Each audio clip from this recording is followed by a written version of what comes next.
We go to Senator Mike Lee. Hello, Senator. How are you, sir? Doing great. Thank you very much, Glenn. I want to give you a couple of headlines. U.S. intercepts 4 Russian warplanes yesterday near Alaska. The next headline, U.S. warns it will defend the Philippines after Chinese laser was shot at their Coast Guard. Let's see here. Norway warns of growing importance of Russian nuclear deterrent. China's President Xi conveyed his support yesterday for Iran during a first visit from the Iranian prime minister. We are not in good shape. Do you and members of the Intelligence Committee have any idea what's going on? Well, we know some things are going on. We know certain things are happening, but there's a whole lot we don't know. And in particular, there's a whole lot we don't know about the so-called objects brought down by fighter jets firing missiles over the weekend. And that was the focus of yesterday's classified briefing. Okay, so Mike, we hear balloons. We hear that the Pentagon came out yesterday after your briefing and said, well, you know what? It's nothing. These are probably just commercial balloons. But we have the Canadians sending out the hazmat teams to look for this. And we hear this morning that they are UAPs, which I guess could be balloons, but usually those are, something solid. These were the size of cars. And they weren't balloons. They were metal. Is that true? Yeah. So first of all, we don't really know what they are. I don't know how they claim now to know what their nature is, whether they're commercial, military, or from some other origin, because they haven't found them. I suspect at this point that they're theorizing on what it might be. That was what was so frustrating yesterday is they held this classified briefing to tell us about what happened. And they showed up and basically said, we don't know what happened. We had all hoped and expected, based on public statements, that they had covered what was left of these objects and that they were studying them. They haven't found them, at least as of yesterday when they briefed us. They hadn't found them. They still don't really know what they are. So wait, did they show you video? I don't know what you can and can't say. No. Come on, we launched missiles. Yeah. We know we have the video from the cockpits. We know that. Yeah.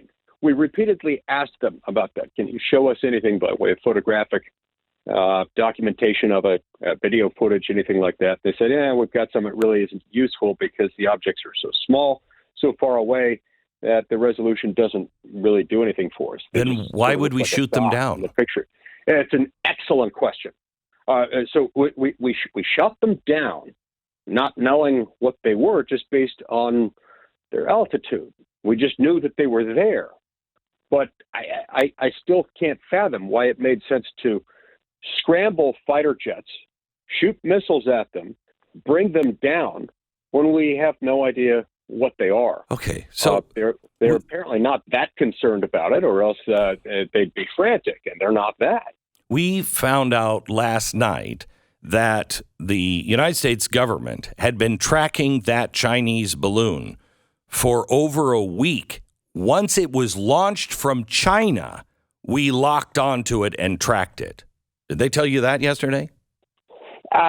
There are things in there that I probably shouldn't repeat from what I know, but it's safe to say that we did know before this thing hit the United States that it was in the air. We were aware of it, and we knew what was happening. And so at that moment, they really should have brought the thing down. And at whatever moment they realized that it was coming into the United States and that it had the ability to collect data, they should have brought it down. We kept hearing last week about the fact that, it wouldn't have been safe to bring it down over the United States. Nonsense. Bull crap. Look, even at 60,000 feet, these things don't have a glide capacity. They're balloons. And so if you puncture the balloon, it's going to head straight down. Now, yes, there's a debris field, but there is a lot of space between Alaska, off the coast of Alaska, to be clear, and the rest of the United States, where there are miles and miles around where there are no people. And they should have brought it down. Here's what I think, Glenn. What I suspect is that these were make-up calls. They were compensating this last weekend for what they didn't do the previous week, which was take bold, aggressive action. Only they took the bold, aggressive action, it seems, on the wrong objects at the wrong time. Are we going to know? Do you think we're ever going to know this? I certainly hope so. It seems almost unbelievable to me that we shut down 3 of these things over the weekend. We didn't recover any of them. And if there was no immediate threat, as there apparently was, the explanation we've heard is that it entered space where aviation happens. Yeah, okay, fine. That's understandable. Sometimes you need to bring things down. But there was no immediate threat. And that being the case, why couldn't they use a different kind of aircraft? Right. One that could observe it up close. Correct. Before shooting it down. You can't really do that with a fighter jet traveling at the speed of sound. I got it. I mean, it is like our government is being run by, Mrs. Hoffelmeyer's 4th grade class. And just the boys, because the girls would be a little smarter. The boys, it's just like, let's blow it up out of the sky. This is crazy talk. There is another possibility here that they are using this, whatever it is, that they are using this to get people off of the Nord Stream pipeline story from Seymour Hersh.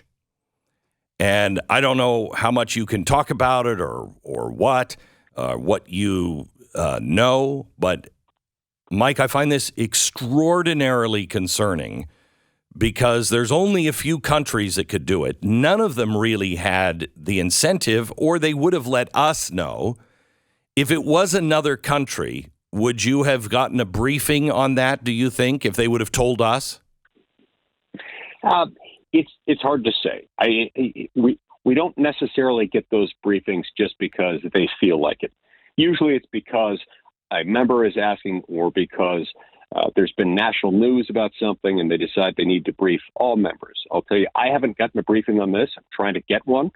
All of this, of course, goes back to this report published by journalist Seymour Hersh last week, indicating that, according to his story, there were specialized U.S. Navy teams that planted explosives there and that the United States was responsible. I don't know whether this is true. I'm trying to ascertain whether it's true. But I will say this. We need to approach a near-peer nuclear-armed geopolitical adversary with extreme caution. And so I would like to think that if we were going to do something like this, there would be some sort of clear authorization from Congress. You see, the chief executive, the president of the United States, commander-in-chief and all, doesn't have the ability to take us to war. I don't think it's a stretch to say that doing this, not just to Russia, a nuclear-armed, near-peer geopolitical adversary, all Europe. But it's also an attack on France and on Germany that affects a lot of Europe. I would like to think they'd get congressional authorization of some sort before doing that. Well, he said that there was a way around that because obviously they should have done that if we were involved. I just don't believe that all of the allies, with all of our technology and everything else, we can't figure out, okay, it looks like it's probably these people. I personally, because they're so zipped up about it, it's got to come from the West, and the only ones that can do it really are France or us or Great Britain, and those guys wouldn't do it. But you look at this, Mike, and even if that's not true, can we find out if anything in that report is true, far as that there's these secret SEAL teams that can be trained off the books so Congress doesn't know about it? Yeah, look, I think there are a lot of details, or at least enough details in the Seymour Hersh piece that this should be fairly amenable to being proven or disproven. Because either certain things match up or they don't. It may be easier to disprove than to prove. But I think that can get us a lot of the way there. And yeah, there are others who could have done it. I mean, in theory, it could have been China. Perhaps China wanted to make sure that it had access to more of Russia's natural gas and that it could get it at a lower price. In theory, it could have been China. But and there are a handful of others who it could have been.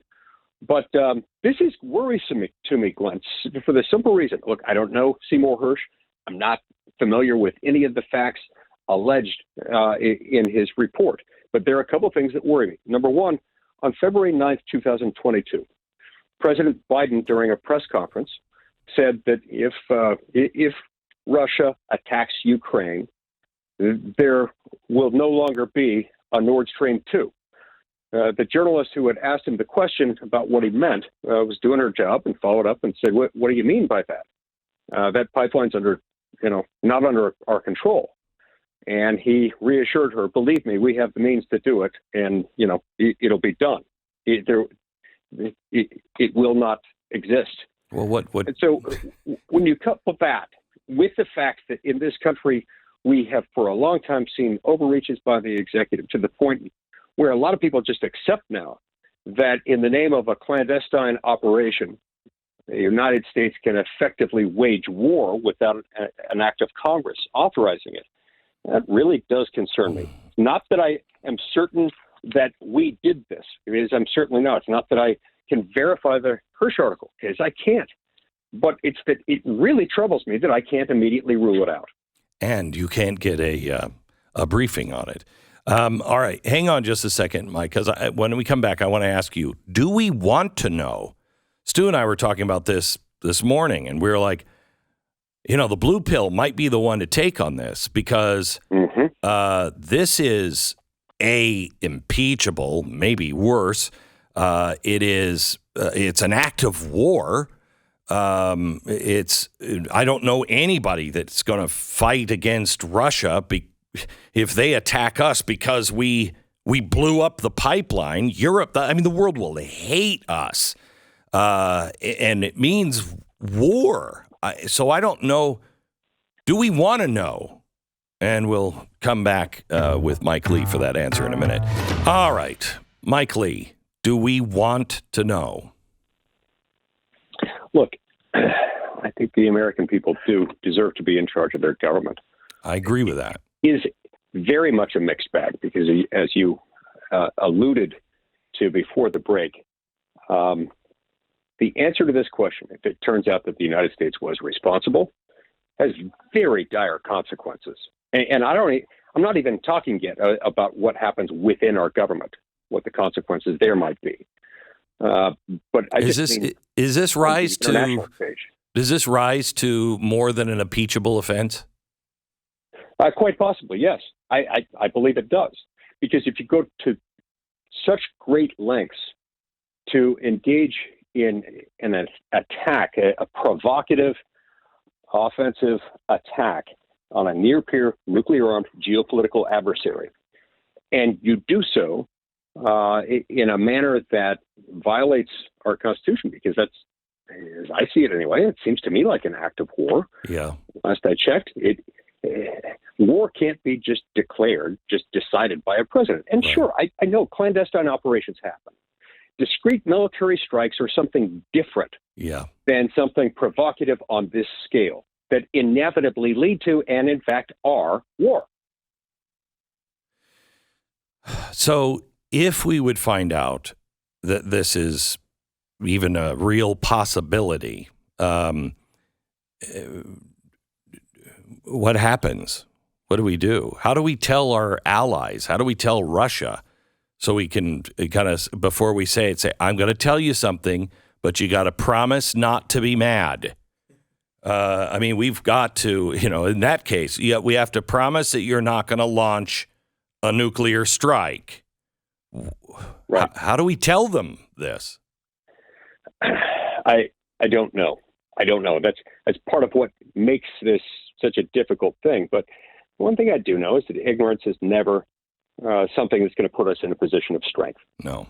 And I do think it's important that we get answers on this. I would like to know. And And whether we end up finding out or not, whether this thing is buried so far, so deep by the military intelligence industrial complex in Washington that we can't get to it, whether we find out or not, whether we did it or not, I think it's very important for us to have this national conversation. It is. Because for decades, we've seen this gradual accretion of power within the executive branch when it comes to the war powers.